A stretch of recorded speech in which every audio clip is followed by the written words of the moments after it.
Good morning, Namo Phat. Thank you for joining me for our daily practice check-in. Listen, listen, listen. This beautiful sound calls us back to our true home.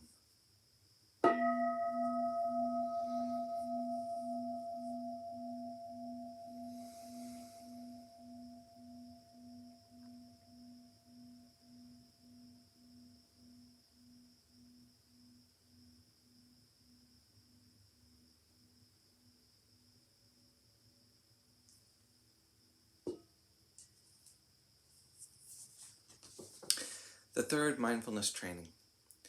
Aware of the suffering caused by sexual misconduct, I vow to cultivate responsibility and learn ways to protect the safety and integrity of individuals, couples, families, and society. I am determined not to engage in sexual relations without love and a long-term commitment. To preserve the happiness of myself and others, I'm determined to respect my commitments and the commitments of others. I will do everything in my power to protect children from sexual abuse and to prevent couples and families from being broken by sexual misconduct.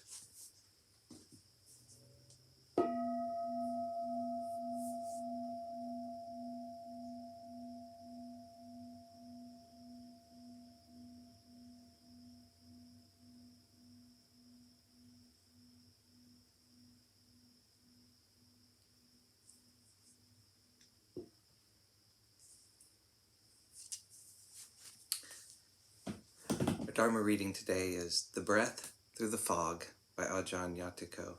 This is from Beginning Our Day by the monastics of Abhayagiri Monastery.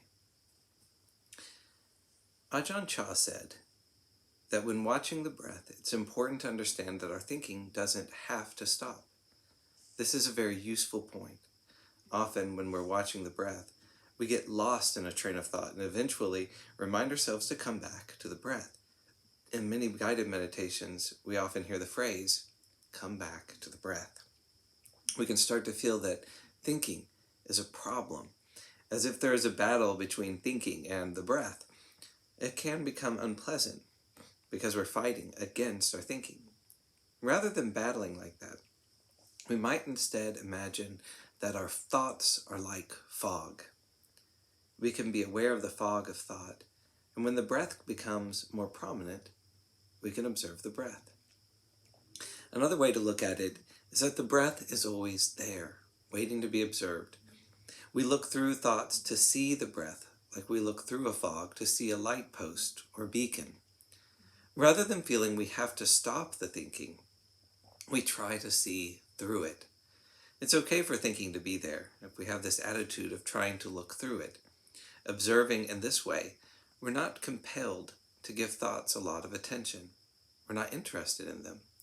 If we are able to observe our meditation experience from this point of view, it's easy to remember that our efforts in meditating aren't for the purpose of thinking, but rather that they're aimed at connecting with the breath. By having this attitude of looking through our thoughts, it can help us feel more harmonious toward them. By contrast, when thoughts arise, if we respond with, not again, I have to watch the breath, then we have a sense of failing. This defeats our aim of cultivating ease, contentment. In daily life as well, we often perceive thoughts as a problem we have to get rid of. And the same attitude can arise with the other experiences in our lives.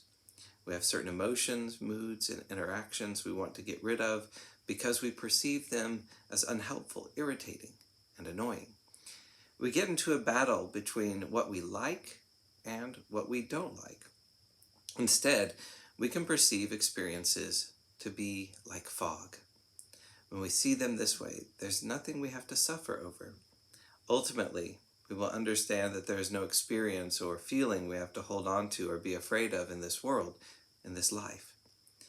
If we have our hearts set on peace, truth, contentment, and virtue, then, with that as a refuge, we don't have to fear anything. When we commit ourselves to these principles and values, everything we experience throughout the day is easier to let go of. We can see through it all.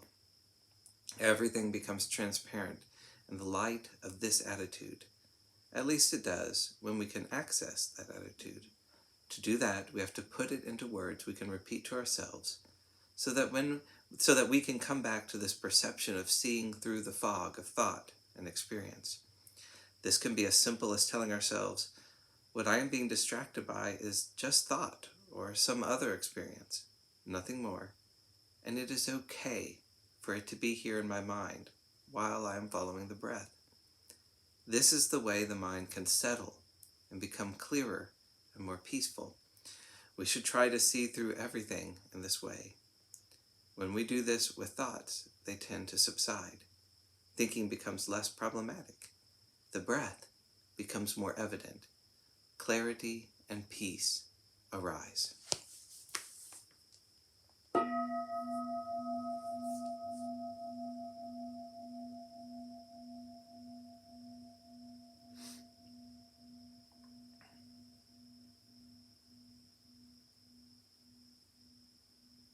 May all beings be well. May all beings be happy. May all beings be peaceful. Sadhu, sadhu, sadhu. Thank you for joining me this morning.